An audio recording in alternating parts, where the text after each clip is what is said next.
Hello guys, કેમ છો બધા? મજામાં? આજના વ્લોગની શરૂઆત થોડી મોડી થઈ છે. દરરોજ થતી જ હોય પણ આજે તો બહુ મોડું થઈ ગયું. આજે ડાયરેક્ટ જમવા જ બેઠી ત્યારે મેં વ્લોગ લીધો હતો, કારણ કે આજે સવારે સ્કૂલે જવામાં મને મોડું થઈ ગયું હતું. એ તો દરરોજ થાય જ છે, પણ આજે કંઈક વધારે જ થઈ ગયું હતું. ત્યારબાદ આજે બીજ હતી તો અમે હાર લેવા ગયા હતા. હું રામદેવ પીર મહારાજજીના મંદિરે નહોતી ગઈ, કારણ કે આજે હું થોડી બીમાર હતી, એટલા માટે નહોતી ગઈ. આ ક્લિપ્સ જે છે મારા ઘરના ગયા હતા, તો એ બધાએ લીધેલી છે. ત્યાં મારા નાનીના ઘરના પણ બધા મળી ગયા હતા, એટલે બધા ભેગા જ ગયા હતા ઘરે. ત્યાં રસ્તામાં વ્યૂ એટલું સરસ હતું, તમે જોઈ શકો છો.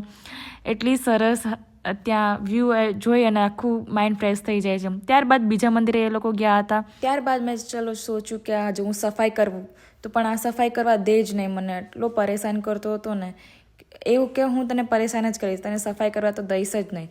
એ કોઈ પણ આવે ને, મતલબ ઘરના માણસ, તો એને એવું જ કે હું પહેલાં ખાઈ લઉં, પછી તમે જે કરવું એ કરજો. મારી જોડે ભાજતી હતી કે નહીં, મારી મને ત્યાં બેઠવા જ દે. પછી ત્યારબાદ મેં કીધું કે નહીં, તું અહીંયાથી હટ. મેં મમ્મીને બોલાવ્યા હતી, મમ્મી કયો આને.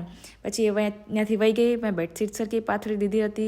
આજે અમે જલ્દી સૂઈ ગયા હતા, કારણ કે હું થોડી બીમાર હતી, તમને ખબર જ છે બધાને, કેમ કે મેં આગળ કીધું હતું. ત્યારબાદ આ મેડમ કે મને અહીંયા જો હું કેટલી ક્યુટ લાગી છું. મેં કીધું રહેવા દે ને, કંઈ ક્યુટ નથી લાગતી. ત્યારબાદ આ મેં એક એવી અમે વસ્તુ ખાધું હતું, એમાંથી આ નીકળ્યું હતું કપ અને સ્પૂન. તો thank you for watching. Bye bye guys.